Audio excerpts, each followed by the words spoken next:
Welcome sa isang episode ng Panlasang Pinoy. Gagawa tayo ng custard cake. At ito yung mga gagamitin nating ingredients.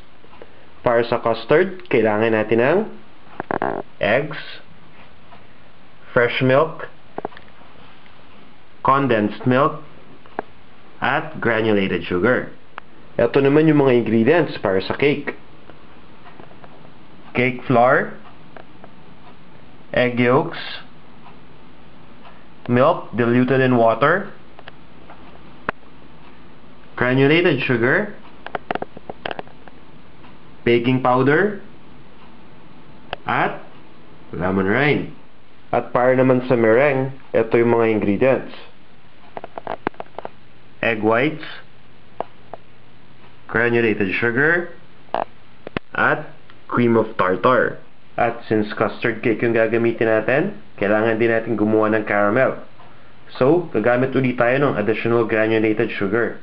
Umpisa na natin ang paggawa ng custard cake. First step, kailangan natin gumamit ng 9x13 na baking pan. Ilalagay na natin to sa stovetop. Then, iinitin na natin. Habang iniinit natin itong baking pan, ilalagay na natin yung granulated sugar dahil kailangan natin gumawa ng caramel. So, kakalat lang natin dito yung sugar. And then, hihintayin natin itong mag-caramelize. After mag-caramelize ng sugar, set lang natin to aside. Then, we'll move on to the next step. Next step, kailangan natin ilagay yung egg sa isang mixing bowl. At this time, yung egg yolk yung gagamitin natin. Then, i-whisk lang natin ito.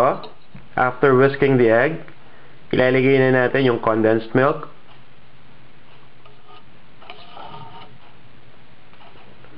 Then, ilalagay na natin yung fresh milk.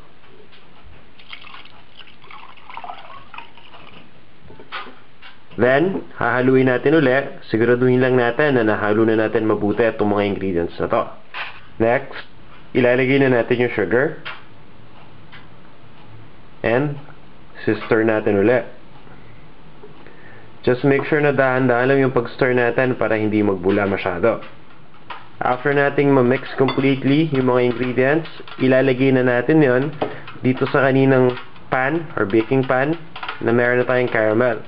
Kung mapapansin niyo, tumutunog yung caramel o nagka-crack ito. Normal lang to.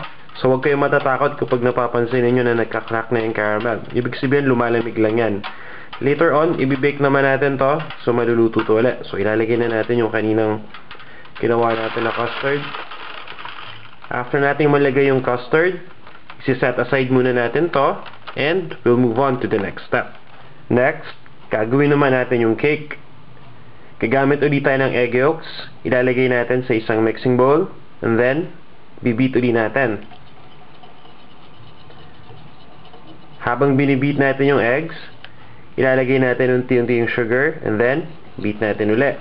Gagawin lang natin itong process na to hanggang sa ma-mix mabuti yung mga ingredients. After mixing, ilalagay naman natin yung cake flour.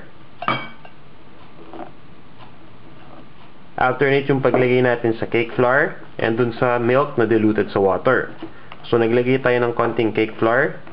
Then, nahaluin natin. Next, maglalagay tayo ng konting milk na diluted in water. Then, hahaluin natin ulit. Itutuloy lang natin itong procedure na to hanggang sa maubos na yung cake flour and yung milk na diluted sa water. Next, ilalagay na natin yung baking powder dito sa mixture natin. Then, hahaluin natin ulit. After mixing everything together, ilalagay na natin yung lemon rind. Then, hahaluin natin ulit hanggang sa well-incorporated na yung lemon rind. After nating mahalo mabuti, isi-set aside lang natin to. Then, we'll move on to the next step. Next, gagawin naman natin yung meringue. This time, gagamitin natin yung egg white. Ilalagay lang natin sa isang mixing bowl. Then, ilalagay na natin yung cream of tartar.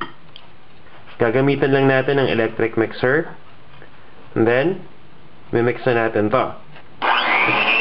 After mixing, dapat ganito yung magiging texture nito. Dapat sobrang bula. Then, ang next na kailangan natin gawin, ihalo lang natin yung granulated sugar. Then, after natin malagay yung granulated sugar, i-mix natin ulit. Next step, ifo-fold natin yung kaninang ginawa nating cake mixture or cake batter dito sa meringue.